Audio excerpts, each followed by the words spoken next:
Hey, what's up everybody? Welcome back to another set of Genshin Impact reactions. Today we have a couple from Verse. This is Welp, I didn't expect that, and An Interesting Labor. Both of these songs are about a minute and a half, and I don't really have any other information as per usual to go off of these ones, so I'm just gonna jump into these and see what we have today. So let's go!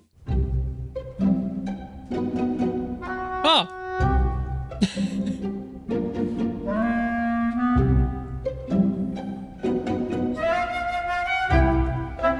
Slight curiosity to it. Ooh. Ooh, okay. Moving into the whimsical territory here. Definitely.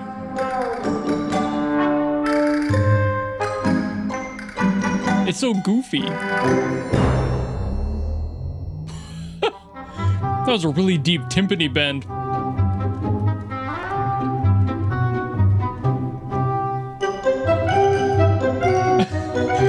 This is the theme of somebody skedaddling. Ooh. Oh. A lot of slides. Playing around with those.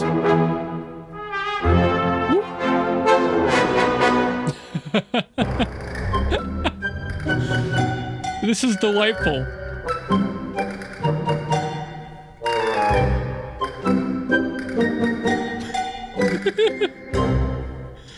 Oh, and that's where it ends. Of course, it has to end on a downbeat for a song like that. That was adorable. That was so much fun. So that was a very mischievous little theme, wasn't it?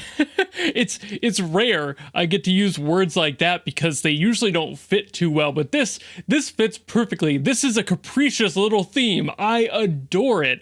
It's just got such a fanciful bounce to it. It's got so much freedom, but it's also just a little bit curious. That's kind of where that like whimsicality comes in, and it's just a little curious in a way where the entire song is definitely trying to get this mood across, where it's like kind of the goofy cartoon energy of some people who are maybe not doing everything they should be doing. It's a little bit goofy. A lot of older cartoons used this exact same sound to basically be the soundtrack to every character that's just maybe not necessarily a bad character or a villain, but somebody who's doing something they shouldn't, you know, tisk tisk and all that. And it's funny hearing a song in the modern day doing the same thing, even though I know it's totally sensible for like the vibe of this game to have a character or a theme like this to represent multiple characters like that. It's a very similar energy and approach to the Groose theme for those who've played Legend of Zelda Skyward Sword. It's very much that same approach where the song is supposed to be like, okay, well, Groose isn't necessarily a bad guy, he's a little bit of an idiot, but not necessarily with awful intentions, just kind of a dipshit in a way, but a very loving way, and you learn that later in the game. And I have a feeling that's very much the same for this, where it's like, okay, well, you're not bad, but also maybe shut the fuck up and sit down. Stop messing up things for other people, you goofy little bitch. Like, that's, I'm, again, using words like capricious isn't something I can do all the time, but it fits so well here.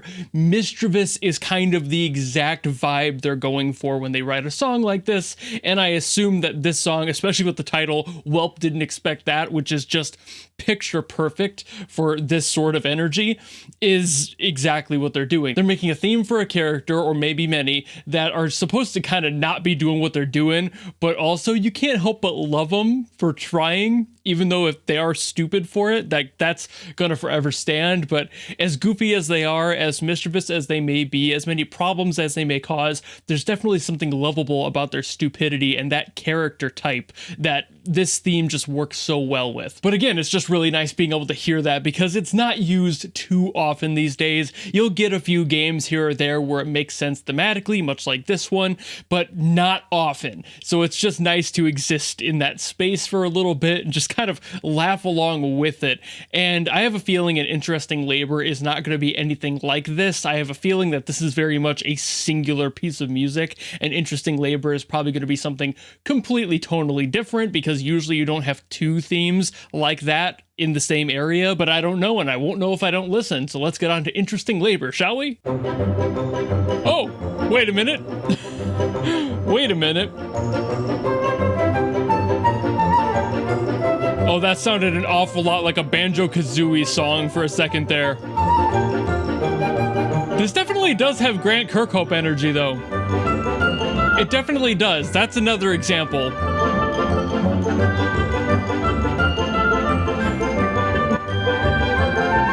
This definitely isn't quite as goofy. Still whimsical, but not in the same way.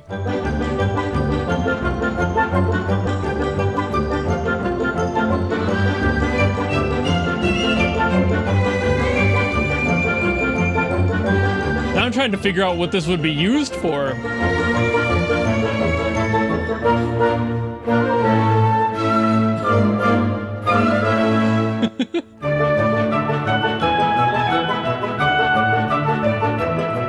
I love the trading between, like, the xylophone and the glockenspiel.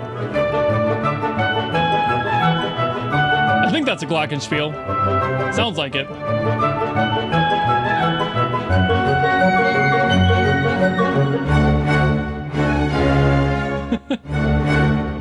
Yeah, definitely not nearly as goofy as the other one, but definitely still light and frilly and just joyous in general. It has a similar energy, but not the same. So this one, like I said, similar, not the same. This one definitely feels more like it would be used in a more serious situation. Maybe it was almost giving me like a timed event sort of feel. Maybe that's just my old gamer hat kind of reminding me of like Banjo-Kazooie and old Rare games from the N64. A lot of them had this sort of sound. You can blame Grant Kirkhope for that. He composed for most of those games in that era, and he had such a goofy, whimsical, kind of just happy-go-lucky vibe to him. They were so bouncy and energetic, and this and the other one especially sounded a lot like his work, and I didn't quite put my finger on it till now, but that's what it reminds me of. This one just had a little bit more of that Banjo-Kazooie, like, timed event energy that was kind of reminding me of that. So I have a feeling this might be something like that, timed event, or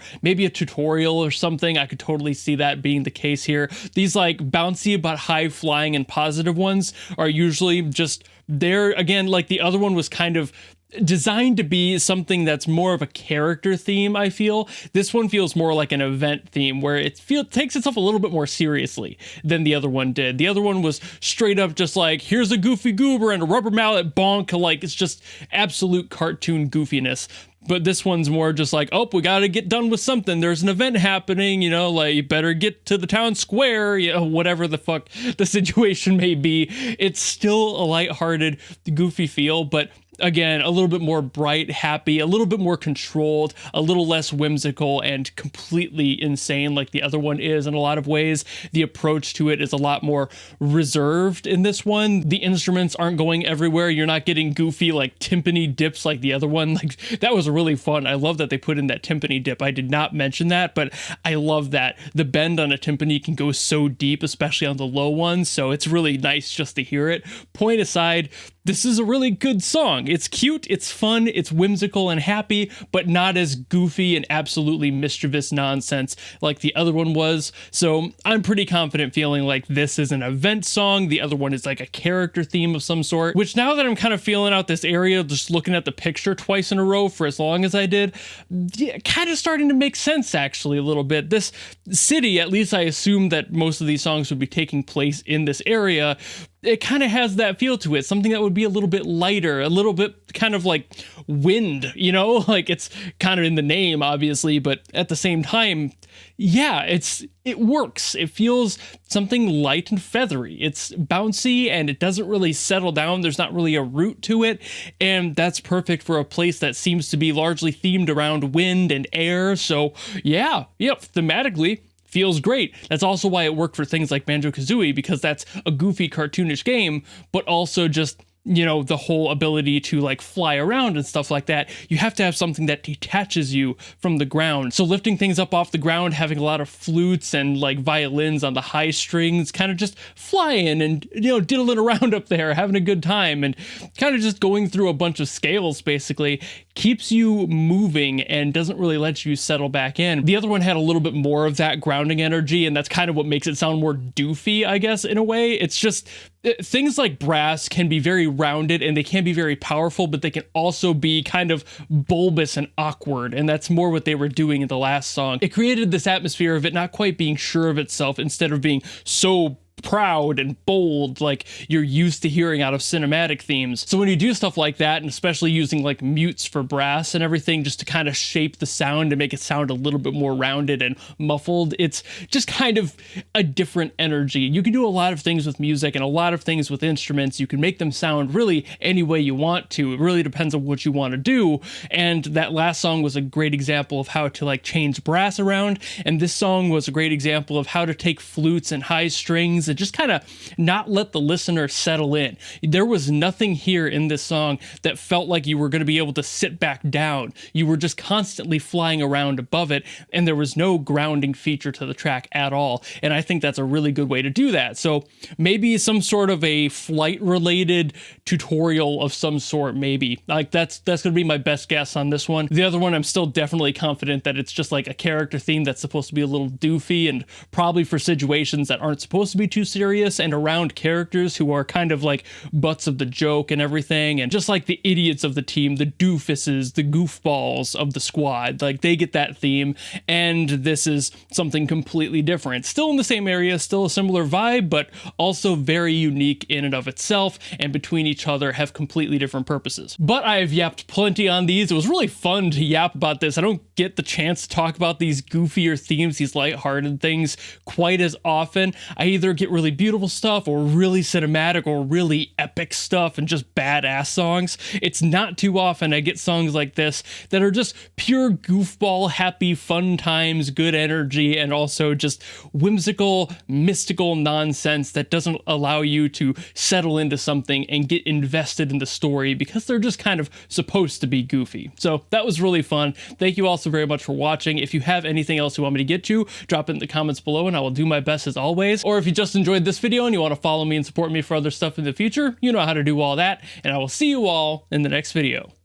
Goodbye!